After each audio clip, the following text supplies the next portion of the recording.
Okay, this is a video on how to sanitize your makeup kit when you're at home.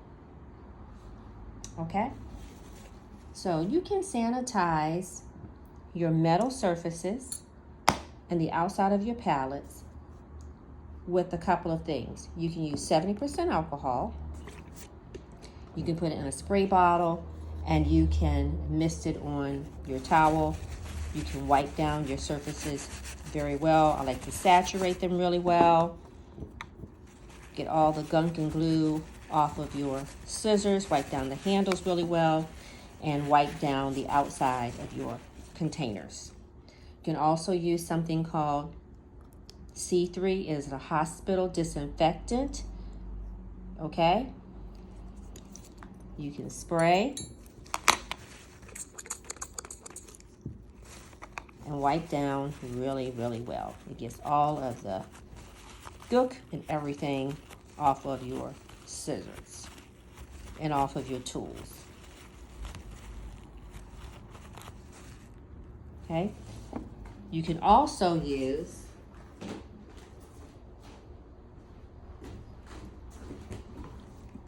Korean Spirit. It's a brush cleaner, but it gets the glue off of your tools. And then you can go back and disinfect it again with the rubbing alcohol or your C3.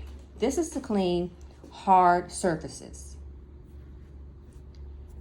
To clean your actual products, such as your powders, you can wipe the surface of your product and then take your Beauty So Clean sanitizer mist.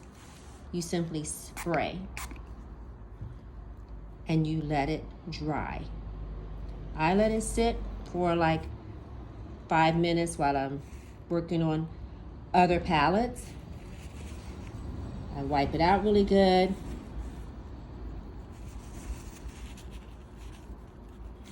And then I will close it. And that is how you sanitize your makeup products at home. Stay tuned for another video on how I sanitize between clients on a job.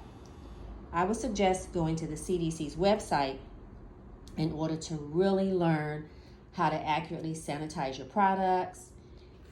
If you're an esthetician or you have a license to do makeup, you probably already know, but it's good to go to the CDC's website in order to keep yourself updated on sanitation practices, because we don't want our clients to get any little buggies and we don't want anyone to get sick. I hope this helps. Like and comment and share.